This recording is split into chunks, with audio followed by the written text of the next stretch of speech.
Hey everyone, this is Lorenzo from Hacking Your Leadership, and welcome to another Thoughtful Thursday episode.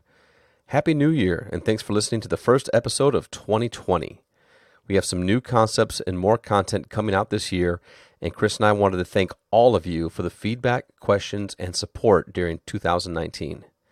I know we ask every Thursday, but your reviews and subscriptions to the podcast really help us quite a bit. So if you didn't get a chance to write a review or click the subscribe button last year, or you just started checking out our show, please take a second to review us or subscribe right now while you're listening to this episode. Thank you so much in advance. On this episode, I want to talk about reinvention.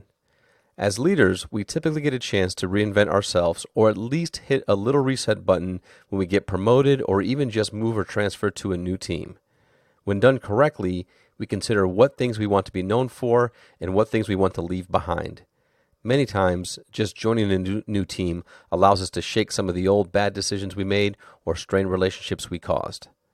Chris and I spent time talking about our culture acronym in a previous series, and the first letter of the acronym is a letter C, standing for Consider Yourself.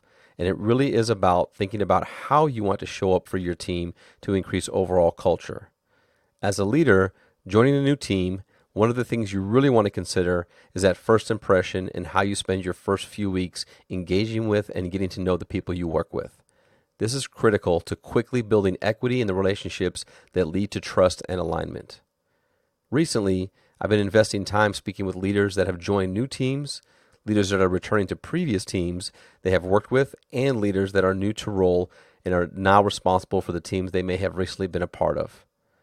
I'm a firm believer that promoting someone and moving them to a new team at the same time is really best for all parties involved. It doesn't always work out that way, but it is extremely difficult to get that reset or reinvention with people who are already familiar with you and may struggle with seeing you in a different role, especially if that role is directly leading them. In my career, I've experienced both scenarios, and I can testify that my greatest growth through reinvention happened when I changed teams. Something to be very conscious of, though, is that you have to be authentically you. I've seen leaders take the opportunity to change teams and get a promotion and then attempt to show up as someone that they are not. Usually it's a role when they are the sole person responsible for the team or business unit, and they may attempt to hide any vulnerabilities or over-index in false confidence to divert from the fact that they really don't know what they are doing.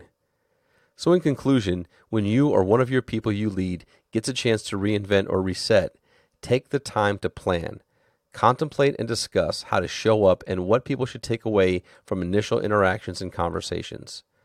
Look at every one of these opportunities as a chance to realign values, sharpen skills, and eliminate distractions. Thanks for listening. Happy New Year, and talk to you all next time.